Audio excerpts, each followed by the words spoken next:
नमस्कार मित्रों, हम इस बात का दंभ भरते हैं कि हम प्रकृति पर विजय हासिल कर लिए हैं। जैसे प्राकृतिक रोशनी नहीं है तो न सही सीएफएल या लेड लाइट तो है जो रात को भी दिन के जैसा उजाला ला दे। चिलचिलाती गर्मी या कड़कड़ाती ठंड से दो हाथ करने के लिए हमने एयर कंडीशनर लगा रखा है। कृत्रिम हाथ पैर, कृत्रिम हृदय इत्यादि बनाकर हमने प्रकृति को चिढ़ाया है, उसे चुनौती दिया है। किंतु मित्रों, प्रश्न उठता है कि क्या हम लोग सचमुच प्रकृति को चुनौती दे पाए हैं? प्रकृति के अनुसार जब पूरी मानवता जीते थे तो हमारी औसतन उम्र 90 प्लस रहा करता था। 2020 के आंकड़ों के अनुसार हमारी अभी जो औसतन आयु है वह लगभग 70 वर्ष की है। तब हमारी उम्र सीमा 20 वर्ष घट कैसे गई? इसके बावजूद कि हम लोग खुद को ज़्यादा एडवांस, मॉडर्न और सभ्य कहते हैं। सोचने की तो बात है। अन्य तरह के रोगों की संख्या ज़्यादा बढ़ी है और हमारी इम्यूनिटी घटी है, असंतोष बढ़ा है, जीवन आशा घटी है। समझ में नहीं आता कि हम लोग दंभ आखिर किस बात का भरते हैं। अभी की जीवन शैली कृत्रिमता लाई है और हम लोग सभी उसी कृत्रिम जीवन शैली के पीछे भागे जा रहे हैं, अंधाधुंध तरीके से भागे जा रहे हैं। चलिए मैं कुछ सच्ची घटना सुनाता हूँ और आप खुद विचार करिएगा कि हम कितने विचारशील हैं। मित्रों, 2 महीने पहले मैं अपने एक दोस्त के साथ पश्चिम बंगाल के दुर्गापुर से लौट रहा था। लंच का टाइम हो चुका था, भूख भी लगी थी। रास्ते में हम लोग एक पंजाबी ढाबा में रुके। ढाबा में पहले से ही 3 ही लोग थे। हम 2 पहुंचकर इस तरह से 5 हो गए। ढाबे के काउंटर पर 2 पंजाबी साहब थे। ऐसा दिख रहा था कि वे 2 भाई होंगे। खैर, हमने खाने का ऑर्डर दिया। चूँकि ढाबे में ज़्यादा लोग नहीं थे, इस कारण से ढाबे का जो अटेंडेंस था वे काफ़ी अच्छी तरह से हम लोगों को ट्रीट कर रहे थे। आधे घंटे के बाद हम लोगों का मेनू टेबल पर सर्व्ड हो गया। खाना लेने के दरमियान मैंने नोटिस किया कि काउंटर पर उपस्थित एक सरदार अपने टिफ़िन से खाना निकालकर अपने ही काउंटर पर खुद के लिए सर्व कर रहा था। हम लोग दोनों खाने में मशगूल थे। काफ़ी जायकेदार और मसालेदार खाना था। मैं खाने के साथ ही साथ सरदार के टिफ़िन पर भी गौर कर रहा था। मैंने गौर किया कि सरदार अपने टिफ़िन से चावल, दाल और थोड़ा सब्जी निकाला। साथ ही साथ 2 चपाती और कुछ सैलड भी निकाल रखे थे। खाना काफ़ी सिंपल था। हमारे खाने के बाद का बिल 645 रुपये के करीब आया। हमने 1000 का नोट अटेंडेंट के ट्रे में रखा। शीघ्र बाकी बचे पैसे को अटेंडेंट ने उसे ट्रे में लौटा दिया। मैंने उससे 300 रुपये रख कर बाकी 55 रुपये का टिप्स उन दोनों अटेंडेंट्स को दे दिया। अटेंडेंट्स ने पूछा खुश हो करके कि सर, खाना टेस्टी तो था ना? क्योंकि इस पूरे एरिया में उन लोगों की रेसिपी जो है वो काफ़ी हेल्दी और टेस्टी रहती है। तब मैंने उनसे एक प्रश्न पूछा जाते जाते, आपके जो सरदार मालिक है वो यहाँ का खाना नहीं खाते हैं क्या? उसने फट से जवाब दिया, नहीं सर, जब से मैंने यहाँ काम करना शुरू किया है उन्होंने खाना अपने घर का ही खाया है। यहाँ तक कि सैलड अपने घर का ही लेते हैं।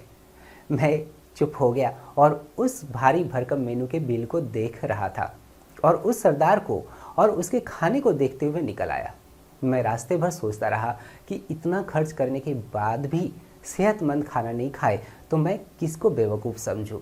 उस सरदार जी को जो अपने घर का खाना हमेशा प्रेफर करते हैं, या मैं जो पैसा ज़्यादा खर्च करके भी बीमारी मोल ले रहा हूँ? मित्रों, बात सिर्फ खाने पीने तक ही सीमित नहीं है। मुझे यह समझ में नहीं आता है कि 39-40 हज़ार खर्च करके लोग घर में एयर कंडीशनर लगवाकर बीमारी मोल कैसे ले लेते हैं। ओके, गर्मी में लू से बचना और ठंड में कपकपी से बचना चाहते हैं इसे लगाकर, जबकि रिपोर्ट यही बताती है कि ऐसे लोगों की इम्यूनिटी और कम होती है। इसके अलावा खोज तो यह भी बताता है कि एयर कंडीशनर से लो ब्लड प्रेशर, जोड़ों का दर्द, भीषण सर दर्द, सांस की प्रॉब्लम, सूखी त्वचा की समस्या इत्यादि उत्पन्न होती है और साथ ही साथ बैक्टीरिया और वायरस के फैलने के ज़्यादा आसार भी होते हैं। काफ़ी अजीब बात है कि लोग इतने पैसे लगाकर भी बीमारी घर कैसे ले आते हैं। हाल ही में मैं अपने किसी नज़दीक के वृद्ध को किसी होम्योपैथ के पास ले गया। उस वृद्ध को हाई ब्लड प्रेशर और शुगर की बीमारी थी। डॉक्टर आने में काफ़ी लेट कर रहे थे। पता चला कि डॉक्टर योगाभ्यास पूरा कर रहे हैं। 1 घंटे के लंबे इंतज़ार के बाद हम लोगों का नंबर आया। डॉक्टर ने अपने प्रिस्क्रिप्शन में 2 और दवाइयाँ बढ़ा दिया। और सलाह दिया कि सारी दवाइयाँ सही टाइम पर उन्हें खिलाना है। मैं केबिन से निकलते समय डॉक्टर से अब पूछ ही लिया, सर आप योगाभ्यास कितने दिनों से कर रहे हैं? उन्होंने झट से जवाब दिया कि वे पिछले 15 सालों से योगाभ्यास कर रहे हैं और वे तब से आज तक कभी भी हाई ब्लड प्रेशर या शुगर की बीमारी या यूँ कहे कि कोई भी बीमारी से पीड़ित नहीं हुए हैं। मैं तो स्तब्ध होकर हाथ में प्रिस्क्रिप्शन लिए उस वृद्ध के साथ बाहर निकल आया। मैं सोचते रहा, अभी भी सोचता हूँ कि डॉक्टर बेवकूफ़ है या हम लोग जिन्हें पता रहते हुए भी कि क्या अच्छा है और क्या गलत है, हम डॉक्टरों के चुंगल में जानबूझकर फंसते चले जाते हैं और दवाइयाँ खा खा करके खुद के सेहत का कबाड़ा बनाते चले जाते हैं और इम्यूनिटी की चाह रखते हैं। मित्रों, मेरी बीवी को सजने संवरने का काफ़ी शौक़ है। इसके बावजूद कि मैं सदा अगले को कहता हूँ कि सुंदरता नेचुरल तरीके से रहने में निहित है। नीपा पोती या अपनी स्किन से छेड़छाड़ करने से सुंदरता नहीं आती है। क्यों लाखों करोड़ों लोग लाखों खर्च कर नेचुरल ब्यूटी देखने के लिए विश्व भ्रमण करते हैं। खैर, मेरे एक छात्र की बीवी ने ब्यूटी पार्लर खोल रखा है। मेरी बीवी को बाल का ट्रीटमेंट लेना था। उसे उसी पार्लर में मैं ले गया जहां पर बाल के ट्रीटमेंट के लिए 3200 रुपये चार्ज बोला गया। डिस्काउंट के बाद 2800 पर रजामंदी हो गई। ट्रीटमेंट शुरू हुआ। मैं बाहर वेट कर रहा था, अपने छात्र से बात कर रहा था। बाहर मेरी बीवी छात्र की बीवी से जाते जाते एक प्रश्न कर दिया, आपके बाल इतनी सिल्की और घने कैसे हैं? अगले का जवाब सुनकर हम दोनों चुपचाप घर लौट आए। जवाब था, वह बाल का ट्रीटमेंट शुद्ध नारियल तेल और उसमें थोड़ा शुद्ध कपूर डालकर रोजाना करती है।